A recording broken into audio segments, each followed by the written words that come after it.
दोस्तों सलाम नमस्कार सत श्री अकाल। एक बार फिर से आपका स्वागत है आपके अपने YouTube चैनल पर। दोस्तों जब भी बात आती है सुमो रेसलर की तो ऐसा लगता है कि यार ये सिर्फ खाते हैं और लड़ते हैं, यही इनकी लाइफ है।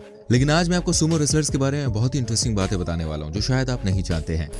आज मैं आपको सुमो फाइटर्स के बारे में ऐसी ऐसी जानकारियां दूंगा, आप कहोगे यार वाकई मतलब ये तो पता ही नहीं था हमें। और कुछ तो ऐसी है जिनके बारे में जानकर आप वाकई में हैरान हो जाएंगे। तो चलिए आज के नए एपिसोड स्टार्ट करते हैं। बस आपसे एक ही रिक्वेस्ट है, प्लीज वीडियो को एंड तक देखिएगा, चैनल सब्सक्राइब कर दीजिए, बेल आइकन प्रेस कर दीजिए और हाँ लाइक नहीं किया अरे तो करे यार। नंबर 1 मवाशी। दोस्तों सबसे पहले मैं आपको दिखाता हूँ सुमो रेसलर की एक ऐसी बात जो कि सबसे ज्यादा कॉमन है, फिर भी बहुत सारे लोगों को नहीं पता है। अगर मैं आपसे पूछूं रिंग में क्या पहनते तो क्या आप जवाब दे पाएंगे?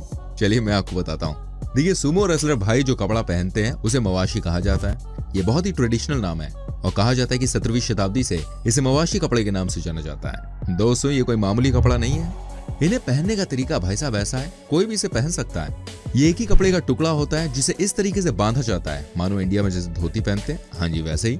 साथ ही दोस्तों आपको बता दूं सुमो गेम में पैसों का बहुत बड़ा इन्वेस्टमेंट होता है। ऐसे मवाशी को कुछ ऐसा बना दिया जाता है ताकि आगे से ऐड लगाया जा सके।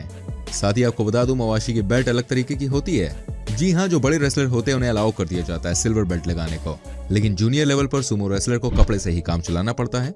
अभी सबसे इंटरेस्टिंग फैक्ट आना बाकी है मवाशी के बारे में। आपको यकीन नहीं होगा लेकिन मवाशी को कभी भी ये सुमो रेसलर साफ नहीं करते हैं। जी हाँ, इसे सिर्फ धूप में डाल देते हैं और जम के इस्तेमाल करते हैं। आइए बढ़ते हैं एक और इंटरेस्टिंग फैक्ट की तरफ। नंबर 2 आर्म जज।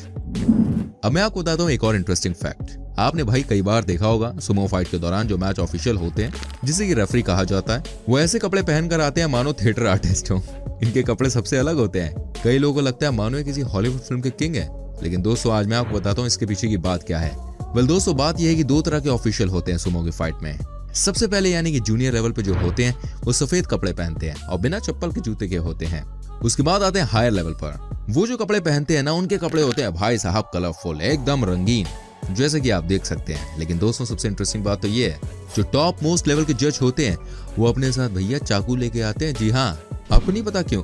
बताऊंगा तो आप हैरान रह जाएंगे।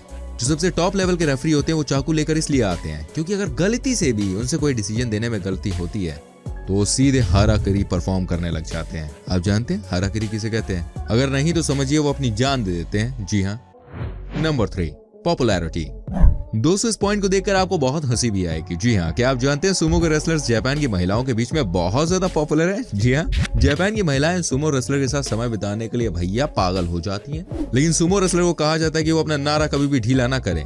आपको जानकर हैरानी होगी, महिलाओं के मैक्सिमम प्रोडक्ट की एडवर्टाइजमेंट जो सुमो रेसलर्स होते हैं ना वही करते हैं। जी हाँ, एक कार से लेकर किचन के सारे सामान बेचते हुए टीवी पर दिख जाते हैं। कहा जाता है कि इनकी पॉपुलैरिटी को देखकर कई लोग इनसे जलते भी हैं। और सबसे इंटरेस्टिंग बात यह है कि कई लोगों को ऐसा लगता था कि सुमो रेसलर सिर्फ अपने काम से काम रखते हैं, लेकिन ऐसा नहीं है, ये बहुत बड़े सेलिब्रिटी हैं। जी हाँ, लड़कियों के दिलों में सुमो पहलवान बसते हैं। इनके बारे में जानकारियां जब मिली तो मेरे दिल ने यही कहा, अगले जन्म मोहे सुमो ही कीजो। आगे बढ़ते हैं नंबर 4 पर डाइट। अब मैं आपको दिखाता हूँ भाई साहब एक और रोचक चीज। आपको क्या लगता है सुमो पहलवान जो कि इतने मोटे होते हैं, तगड़े होते हैं, ये क्या खाते हैं? देखिए कई लोगों को ऐसा लगता है कि ये सिर्फ दिन भर खाते ही रहते हैं। कईयों को ऐसा लगता है कि इनकी लाइफ बहुत मस्त है क्योंकि ये इतने मोटे होते हैं, ऊपर से पैसा ही बहुत होता है, नाम बहुत होता है। लेकिन दोस्तों ऐसा नहीं है। मैं आपको बता दूं ये जो भी चीजें कही जाती है ना, ये दिन भर खाते हैं, जो मर्जी होता है वो करते हैं, मोटे तगड़े होते हैं। देखिए सारी हवाई बातें हैं, मतलब कह सकते हैं कि दूर के ढोल सुहावने। आपको बता दूं इनकी डाइट बहुत ही स्ट्रिक्ट होती है। क्या आप इमेजिन कर सकते हैं ये जो सुमो पहलवान होते हैं वो सिर्फ 1 या 2 बार ही खाना खाते हैं दिन में। हमारी तरह नहीं, जब मन उठाया चरना शुरू कर दिया। खाने में होता है भाई इनका नॉर्मल सूप। जी हाँ, एक सूप जिसमें चिकन से लेकर सारी सब्जियां सब कुछ लेते हैं और उसके बाद खाते हैं। हालांकि ये कई तरह के प्रोटीन शेक पीते हैं, लेकिन आप खुद ही समझिए जैसे कि इनको देखकर लगता है ना बात वैसी नहीं है। ये हमसे भी खाना कम खाते हैं। जी हाँ, लिक्विड डाइट इनकी बहुत ही अच्छे लेवल की होती है। कहते कि अगर इनका सूप हम में से कोई आदमी पी ले तो उसे दिन भर भाई साहब खाना खाने की जरूरत नहीं पड़ेगी। तभी तो इनकी बॉडी में इतना फैट होता है। लेकिन इसके बाद भी ये बहुत एक्टिव होते हैं, हमेशा लड़ने के लिए, फाइट करने के लिए तैयार रहते हैं। काश मेरा भी कोई दोस्त सुमो की तरह होता, मुझसे कोई पंगा ही नहीं लेता। Number 5 awards. दोस्तों मैं आपको बताता हूँ जब कोई सुमो पहलवान बड़ा मुकाबला जीतता है तो उसको क्या दिया जाता है। क्या आप यकीन कर सकते हैं जब कोई बड़ा मुकाबला जीतता है तो उसे $19,000 का केस अवार्ड दिया जाता है। जी हाँ, वो भी कंप्लीटली टैक्स फ्री। इतना ही नहीं, मैं आपको बता दूं इनका नेशनल लेवल का फाइनल जब होता है ना, यानी कि सबसे बड़ा फाइनल, तो उसके चीफ गेस्ट बड़े बड़े लोग होते हैं। जैसे कि लास्ट ईयर अमेरिका के प्रेसिडेंट थे डोनाल्ड ट्रंप। आपको समझ में आ गया होगा इससे दुनिया भर में कितने पॉपुलर हैं। तभी तो कहा जाता है एक बार जो नेशनल चैंपियन बनता है वो भाई साहब माला माल हो जाता है। नेम मिलता है, फेम मिलता है, दुनिया मिलती है, सब कुछ मिलता है। मैं आपको बता नहीं सकता क्या क्या मिलता है। दुनिया के बड़े बड़े नेता फाइनल के दिन इनवाइट किए जाते हैं। इस बात से एक चीज तो प्रूव हो गई कि जापान के लोगों के लिए सुमो फाइट यार कितनी इंपॉर्टेंट है। जी हाँ, यही उनका ट्रेडिशन है और जापान के लोग अपने ट्रेडिशन को कभी छोड़ते नहीं है। Number 6, ranking. दोस्तों मैं आपको बताता हूँ सुमो की फाइट में कैसे रैंकिंग की जाती है।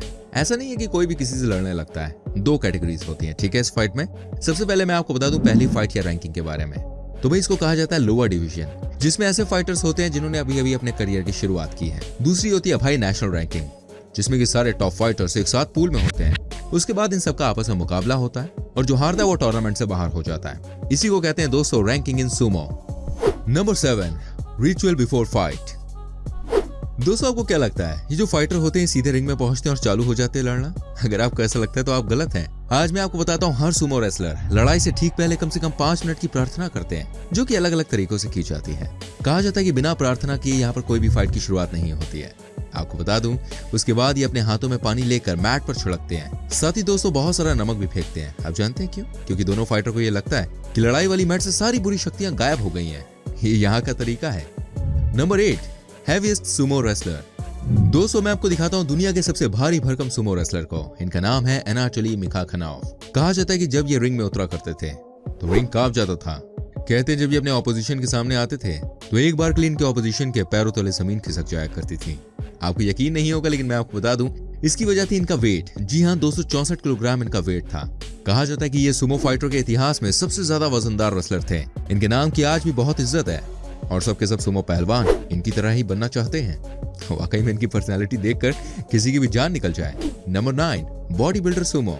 दोस्तों आपको क्या लगता है कि सुमो जो फाइट करते हैं वो सारे के सारे एक जैसे दिखते हैं? मतलब वो सारे के सारे मोटे ही होते हैं, ओवरवेट होते हैं? नहीं, मैं आपको बता दूं ऐसा नहीं है। कहने का मतलब ये है कि सुमो की फाइट में कई बार ऐसे खिलाड़ी भी आए हैं जो बहुत ही फिट रहे हैं। कई जो बॉडी बिल्डर थे उनकी बॉडी में 1% भी फैट नहीं था। वो भी सुमो की लड़ाई लड़ चुके हैं और अच्छा कर चुके हैं और बहुत अच्छे से लड़े हैं। Number 10, career. अब मैं आपको बता दूं जब इनके करियर की शुरुआत होती है ना तो इनके ऊपर बहुत प्रेशर होता है। क्या आप यकीन कर सकते हैं कि करियर की शुरुआती 3 साल तक कोई भी सुमो पहलवान इंटरनेट का यूज नहीं कर सकता है? जी हाँ, ऐसा इसलिए किया जाता है ताकि जो पहलवान होते हैं वो गलत रास्ते पर ना चलें। कहते हैं कि इनको सुबह 4 बजे उठना ही होता है और उसके बाद 4 घंटे तक मेहनत करनी होती है, वो भी खाली पेट। लोगों को लगता है कि ये सिर्फ खाते ही हैं, लेकिन अब आपको इनके बारे में सच्चाई पता चल गई होगी। इनको अपने घर का सारा काम खुद ही करना पड़ता है, यानी कि सारी साफ सफाई। अपने कपड़ों को भी ये साफ करते हैं।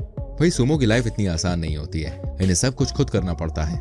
Number 11, hair style. दोस्तों मैं आपको बता दूं सुमो पहलवान जो होते हैं वो बड़े ही स्टाइलिश लगते हैं। उनका हेयर स्टाइल बड़ा कमाल का होता है। लेकिन क्या आप जानते हैं हेयर स्टाइल के पीछे की कहानी क्या है? आखिर क्या बात है कि सारे के सारे सुमो फाइटर्स जो हैं वो सेम ही हेयर स्टाइल रखते हैं? देखिए इसके पीछे बहुत लंबी कहानी है। बात ऐसी कि 17वीं शताब्दी में जिन्होंने इसकी शुरुआत की थी उनका हेयर स्टाइल भी ऐसा ही था। इसलिए उन्हीं की याद में सब फाइटर्स को यही कहा जाता है कि आप भी सेम हेयर स्टाइल ही रखें। आपको बता दूं जापान देश में केवल 50 ही ऐसे हेयर डिजाइनर हैं जिनको लाइसेंस दिया गया कि वो सुमो फाइटर का हेयर कट कर सकें। ऐसा नहीं है कि कोई भी आएगा और किसी भी बड़े फाइटर के बाल काटेगा और चला जाएगा।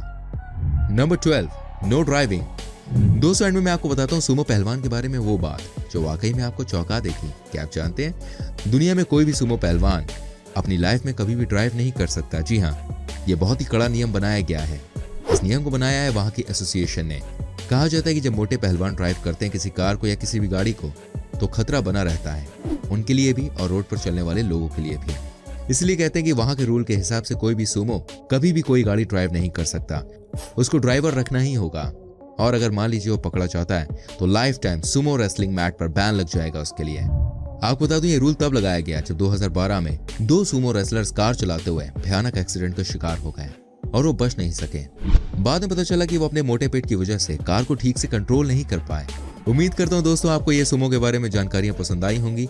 इनमें से कौन सी जानकारी आपको बहुत अच्छी लगी प्लीज कमेंट करके जरूर बताएं। वीडियो को लाइक करें, शेयर करें एंड ऐसी और वीडियोस को देखने के लिए चैनल को सब्सक्राइब करके बेल आइकन जरूर प्रेस करें ताकि आपसे कोई भी वीडियो मिस ना हो।